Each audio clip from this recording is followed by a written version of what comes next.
फडणवीसांच्या भेटीनंतर देखील उत्तम जानकरांची नाराजी कायम असल्याचं समजतंय। रणजितसिंह निंबाळकरांचा उमेदवारी अर्ज भरायला आपण जाणार नाही असं त्यांनी म्हटलंय।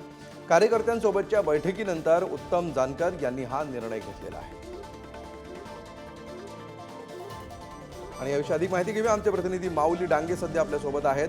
माऊली, कशा प्रकारे आता उत्तम जानकर भूमिका घेताना दिसतायत, काय नूर दिसतोय त्यांचा? बरोबर आहे। भाजप उमेदवार रणजित निंबाळकर यांच्या उमेदवारी अर्ज भरण्यासाठी जायचं नाही अशी भूमिका धनगर समाजाचे नेते उत्तम जानकर यांनी आयोजित केलेल्या बैठकीत घेण्यात आली आहे। त्यामुळे भाजप उमेदवाराच्या अडचणीत वाढ झालेली आपल्याला दिसत आहे। आज उत्तम जानकर यांनी नागपूर येथे जाऊन उपमुख्यमंत्री देवेंद्र फडणवीस यांची भेट घेतली होती। या भेटीनंतर तात्काळ त्यांनी वेळापुरात आपल्या निवासस्थानी समर्थकांची बैठक आयोजित केली होती। या बैठकीमध्ये 19 एप्रिल रोजी तालुक्यातील सर्व समर्थकांची बैठक घेऊन अंतिम निर्णय घेतला जाईल। दरम्यान उत्तम जानकर समर्थकांनी भाजपवर विश्वास दाखवला आहे।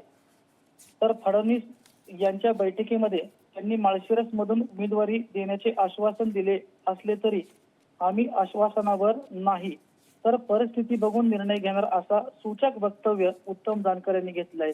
त्यामुळे आपण बघितलं तर रणजित नाईक निंबाळकर यांच्या अडचणीत वाढ होण्याची शक्यता आहे।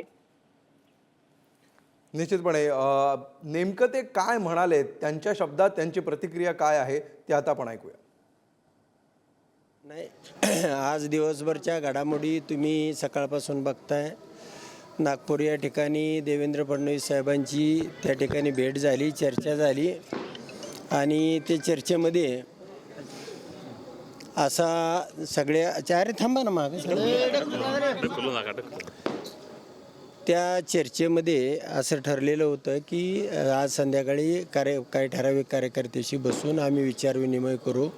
तर या ठिकाणी कार्यकर्त्यांच्या विचारविनिमयातून 19 तारखेला सायंकाळी 5 वाजता आम्ही याच ठिकाणी सगळ्या तालुक्यातील कार्यकर्त्यांना बोलावून बैठक घेणार आहोत। ज्याही कार्यकर्त्यांनी TV मध्ये ऐकलं ते सगळे कार्यकर्ते या ठिकाणी आलेले आहेत, उपस्थित झालेले आहेत।